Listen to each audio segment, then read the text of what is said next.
Have you ever wondered how your phone's charger converts electricity so smoothly?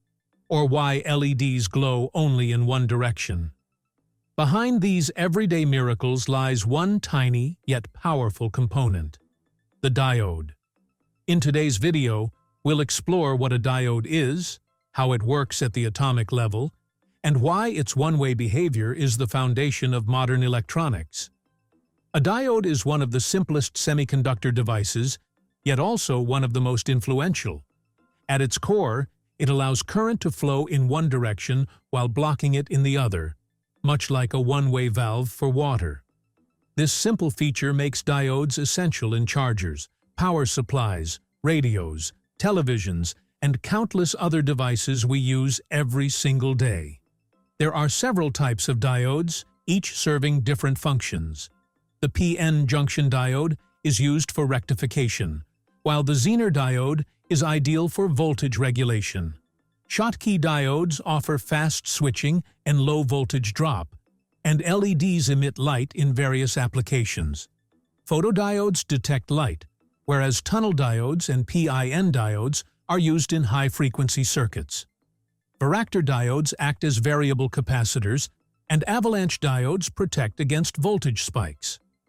Laser diodes emit coherent light for optical uses, and gun diodes generate microwave signals. To really understand why a diode works, we need to peek inside at its construction. The heart of a diode is the PN junction, where two different semiconductor materials meet. The P side, or positive side, is filled with what we call holes, places where an electron could exist but doesn't. The N side, or negative side, is full of free electrons ready to move. When these two regions are joined, electrons and holes near the junction combine, leaving behind a region stripped of mobile charges. This is called the depletion region, and it acts like a tiny barrier wall inside the diode. Without an external voltage, no current flows because the barrier stands firm.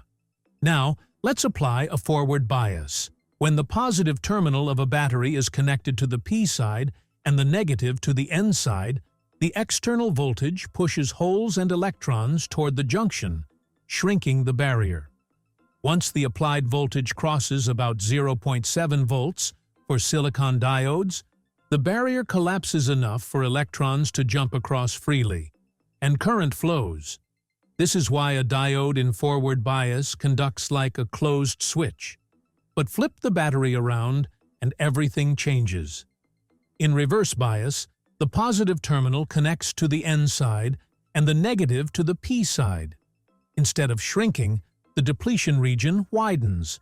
The barrier strengthens, blocking current like a gate that refuses to open. In this condition, the diode acts like an open switch, and only a minuscule leakage current may pass. If pushed too far, though, even diodes have their limits. Extreme reverse voltages can cause breakdown, which some special diodes, like Zener diodes, are actually designed to withstand and regulate. This principle makes Zener diodes perfect for voltage regulation in sensitive circuits. To see diodes in action, let's take a look at one of their most popular forms, the LED, or light-emitting diode. When electrons cross the junction under forward bias, they release energy as light. By choosing different semiconductor materials, LEDs can produce colors ranging from red and green to the white light in modern bulbs. Today, LEDs illuminate our homes, cars, and screens with incredible efficiency compared to old incandescent lamps. But the story of diodes doesn't end there. Another powerful application is in rectifiers. Almost every electronic device in your home needs DC power, but the electricity supplied to your wall socket is AC. Diodes in rectifier circuits convert this alternating current into direct current, providing steady voltage for chargers, televisions, and computers. Without rectifier diodes, modern electronics simply wouldn't function. Beyond power supplies, diodes also act as protectors. A protection diode placed in reverse can save a sensitive circuit from being destroyed if the battery is accidentally connected the wrong way.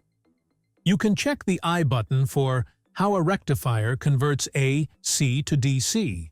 Photodiodes, on the other hand, flip the idea around. They generate current when exposed to light. This principle powers solar panels and also drives sensors in cameras, remote controls, and even automatic street lighting. Historically, diodes were some of the earliest semiconductor devices. Before silicon diodes became common, radio detectors used crystal diodes made from minerals like galena. Hobbyists would literally touch a fine wire, called a cat's whisker, onto a crystal to detect radio signals. That early crystal diode was the ancestor of the modern semiconductor diodes we rely on today. Now, if you enjoyed this breakdown, don't forget to like, share, and subscribe to Electroscope for more deep dives into the fascinating world of physics and electronics.